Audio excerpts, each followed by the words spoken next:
Ayan, meron tayo dito, papakita. Isang product, TDS, no? Water tester, instrument pang test ng tubig na iniinom. Ito po. Ayan, digital water tester. Ayan. Lalagay lang ninyo sa tubig na inyong iniinom. Pwede nyo baunin ito sa bag para kung saan man kayo naroon, pwede nyo itest yung inyong iniinom. Ito po yung tubig tap water sa kaliwa. Ito sa kanan yung tubig na iniinom, no? Mineral. So, i-on lang ninyo.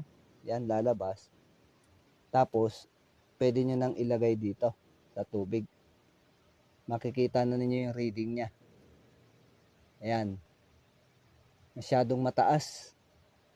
256. Hindi pwedeng inumin ng direkta. So, subukan naman natin itong tubig na naiinom. Ito yung purified water na nabibili, no?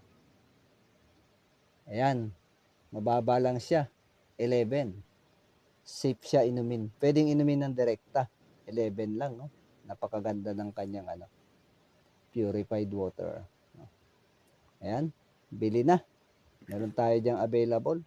Gusto yung bumili. Digital. Battery operated, no? Ayan. Mura-mura lang yan. Baunin ninyo. Lagay ninyo sa bag.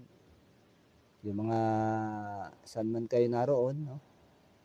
Pwede kayo mag-test ng inyong tubig inumin. Ayan. Okay? Ayos. Bye na.